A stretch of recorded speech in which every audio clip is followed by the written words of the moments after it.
Alright, so as you saw from the title, after some of the dust is settled and everyone's just kind of getting comfortable with this new update and all the new units, I just thought I should make just a tier list and kind of just explain each and everything, because a lot of people kind of just throw stuff on there and not explain them, or explain them like too long or whatever. So just gonna do my own little iteration of a tier list.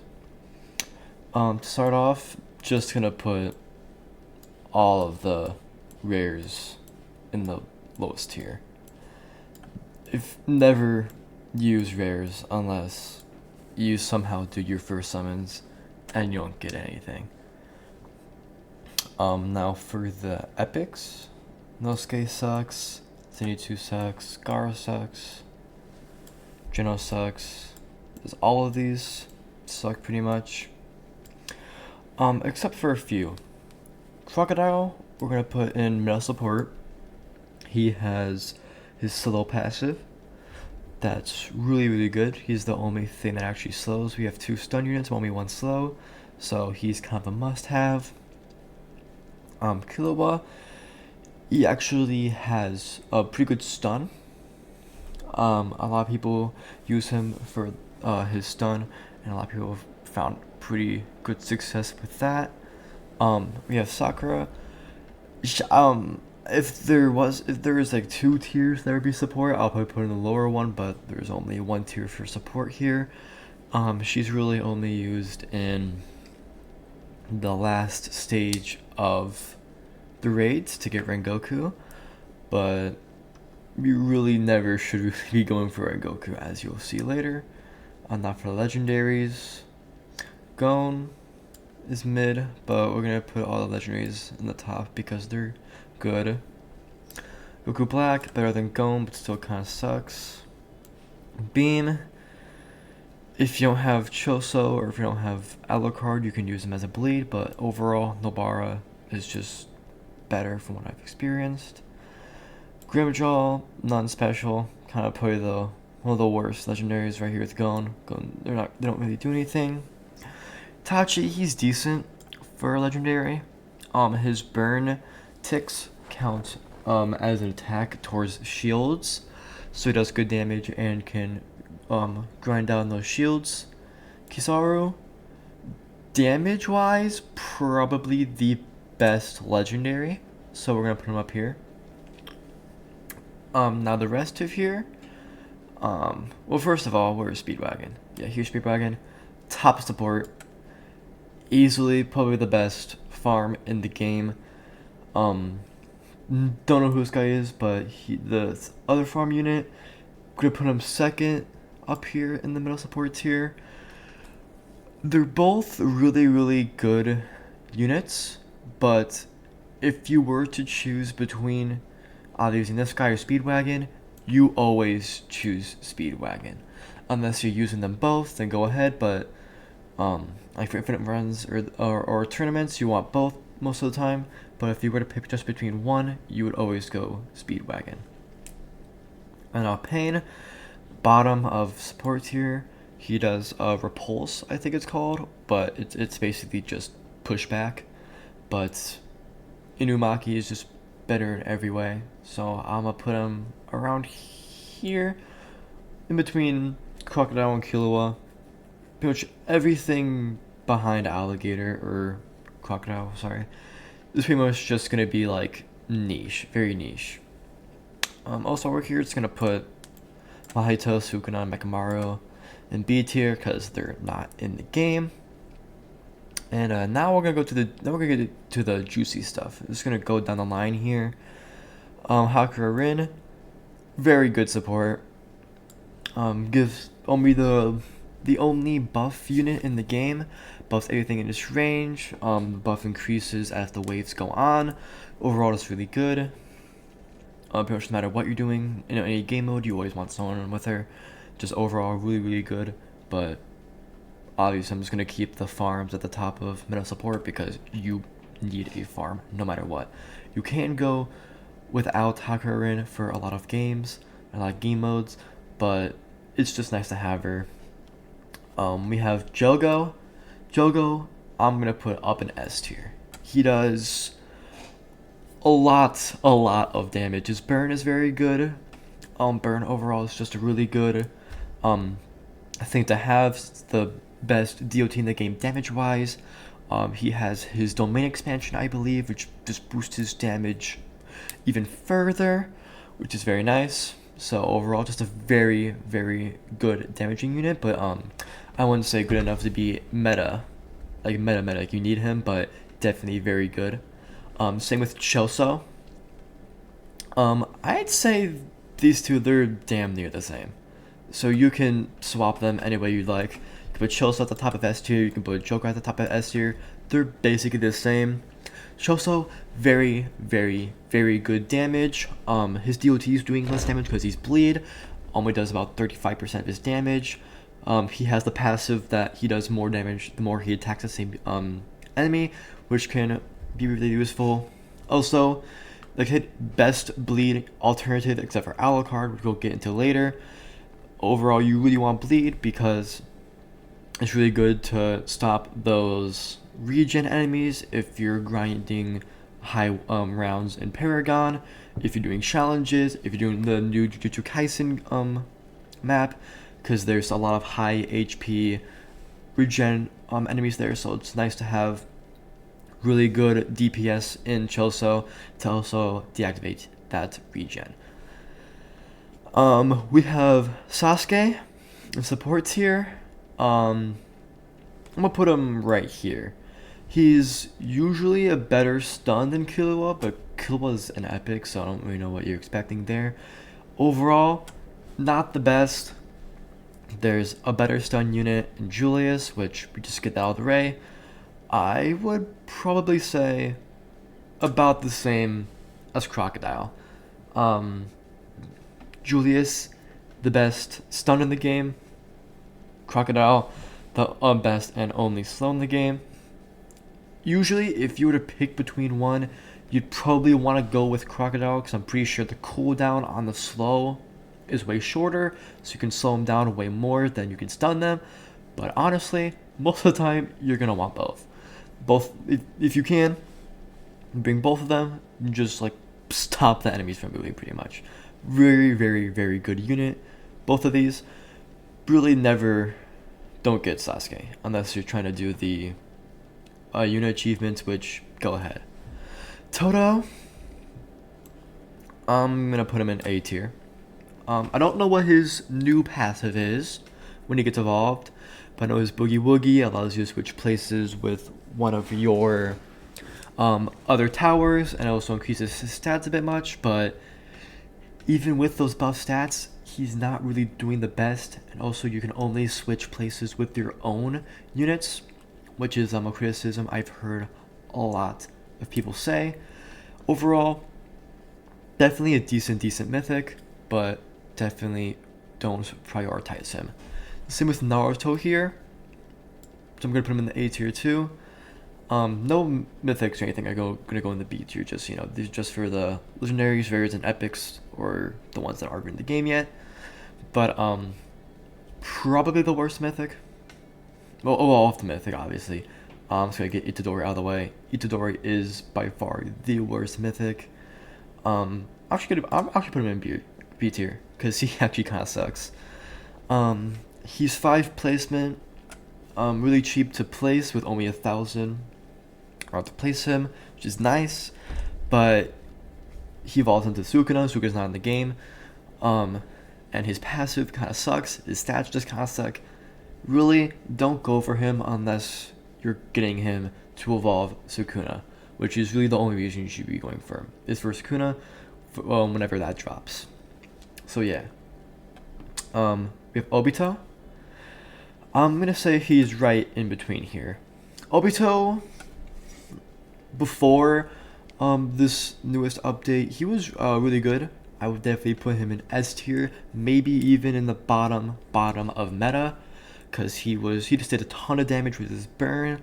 He had a passive that I'm pretty sure decreases SBA, so he's just a very good DPS choice. But Jogo, pretty much is just better in every way. Jogo just completely overshadows him. So really, no reason to get Obito over Jogo. Here we have Sung Jin Woo. So Sung Jin Woo, before this update, would definitely be put in the meta tier, but he hasn't fallen off like he's gonna go in the B tier, but he's definitely not as good as he used to be. I'm gonna say very, very top of S tier. If you want to, you definitely could put him in the meta tier, but he's just kind of fallen off. But like I said, he's still very, very good. He does a ton of damage. He has very, very good passes that boost his damage by a maximum of like 65%, which is a ton. He has his Arise ability, which is very, very good at killing bosses, and he's especially really good in the current tournament right now, because he is a dark or whatever the black or purple or whatever that is. It has a ton of boosted damage, so his Arise ability is just gonna shred those bosses.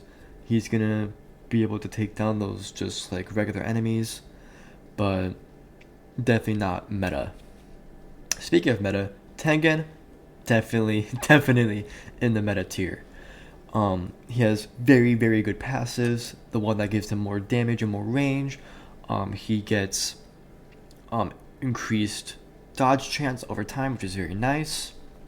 He has more bonus damage when attacking the same enemy, so he's very good at killing bosses. And he has a passive where over time, with each attack, his SBA decreases by 2% with a maximum of 30%, which is very, very good with this full AoE.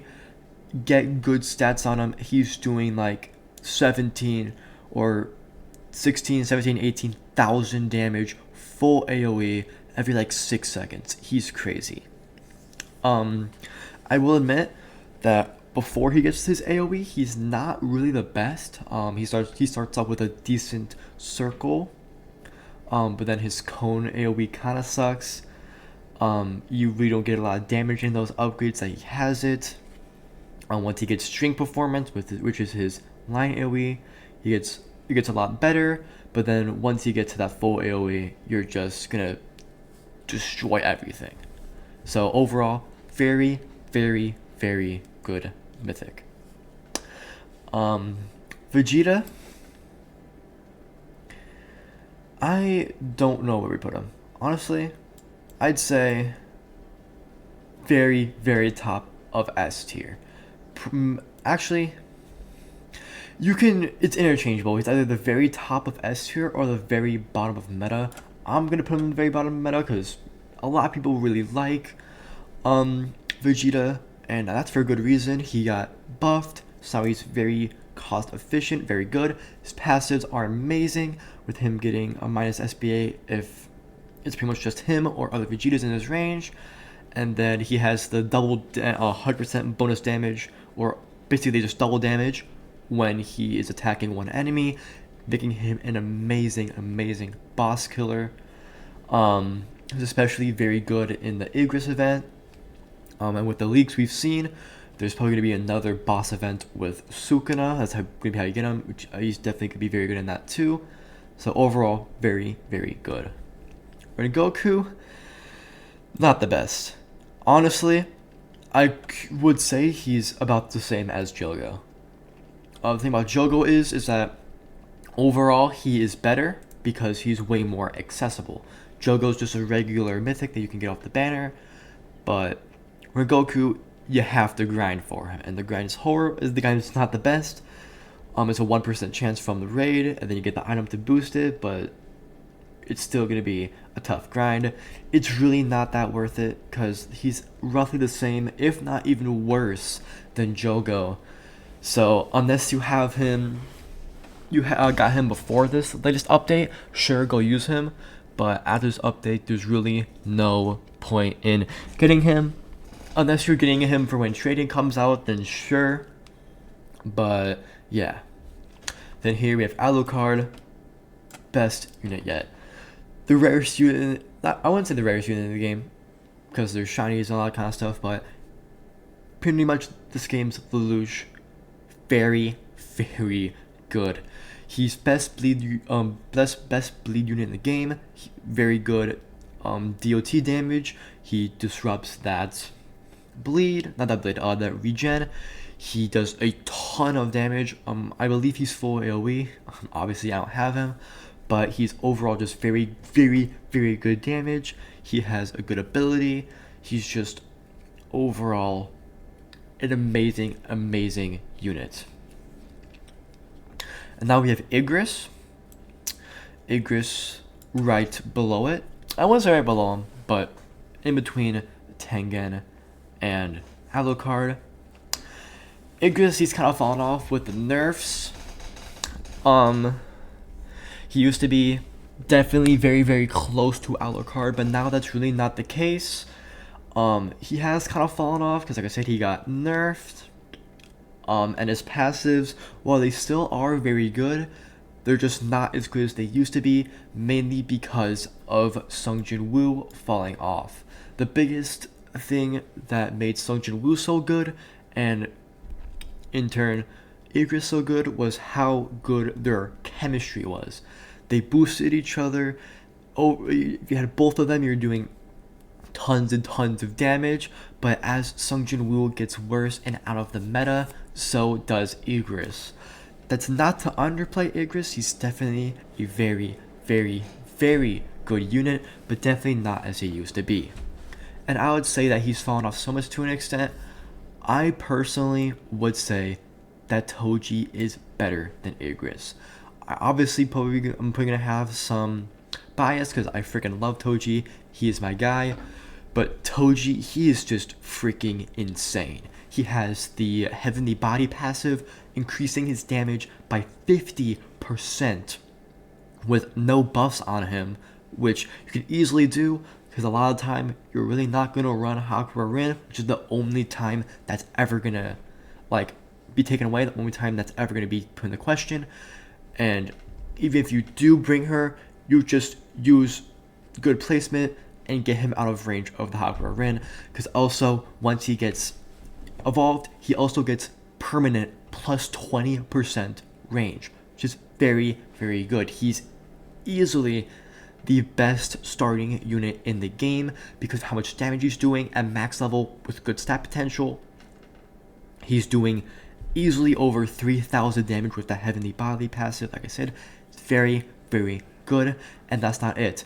He has his other passive that also gives him the 20% range, but he completely removes shields. You could have a unit with 5 shields, with 10 shields. You can have a unit with 1,000,000 shields, one hit from Toji, and it is completely off, and all of your other units can attack it. It's just overall super good with how much damage he does off the rip. He has, because of his element, he has a permanent 5% crit chance, which usually isn't the most important, but it's really, really nice to have. He's really good for this current tournament because it's boosted shields. You can bring him, just knock off those shields because he's also doing very good damage. Even though his element isn't boosted, he just does such good damage. And then on his final upgrade, he gets another plus 10% damage on top of the 50% he already had. And then you can change between having the 10% more damage or use Domain Breaker, which gives him plus 25% range and 25% damage against bosses, which I have tested it, and I believe that does work on Mahito in the Jujutsu Kaisen Infinite mode. So definitely he's gonna be very good there. Still with those shields, he knocking them off. He has a ton of damage. Very, very good range. Very, very good AoE. Overall, very, very good unit. On the other hand, we have Akaza. He's decent. I would definitely say he's better than Obito and Naruto, but not really that much. He's not a good unit. He has decent passives, just decent DPS, but from what I believe, he also has just a very, very bad AoE. He's just a bad unit. Don't get him. Cheyenne, I definitely say top of A tier. She has very good AoE. She has the bonus. She has really good crit. She kind of rolls on crit, so get a Deadeye, and she's doing a lot of damage. She's very good against bosses because she has bonus crit damage, and she has a more crit chance when she's attacking bosses. I'm pretty sure when she's evolved, she has 100% dodge chance, so you can do that. You can use that in Paragon or challenges with like exploding or stuns or bosses that stun you. She's completely immune. Overall, very very good, but not as good as the units in S tier and in meta. And last but not least, we have Gojo. Obviously, he is, I wouldn't say by far, but he's definitely the best unit in the game. He has a very good passive, permanent plus 20% damage, and minus 10% SBA, making him also very good off placement because he has very good AoE. Overall, he has very good AoEs, but like pretty much overall, he does incredible damage. Easily the most in the game, like by far. He's doing like 40,000 damage at max, full AoE, huge range, and you can't forget to mention his domain expansion. Stunning every unit in his range for 10 seconds, which is a lot of time, boosting his own damage by 50%, and when you get only 5 kills while it is active, which is going to happen like the first time you use it, he gets minus 10 SBA. So with good set potential, he's doing like 40,000 damage every 10 seconds, full AoE, a ton of range. He is insane. Easily the best unit in the game. So yeah, here's the tier list. B tier, where you don't get any of these meta support. This is how I'd kind of list them. A tier, nothing special. S tier, pretty good. Meta, you really want these. So that's kind of my tier list. If you're gonna take this into account when you're picking what unit to go for, what team you're making, all power to you, but I just wanted to express my opinion. So see ya.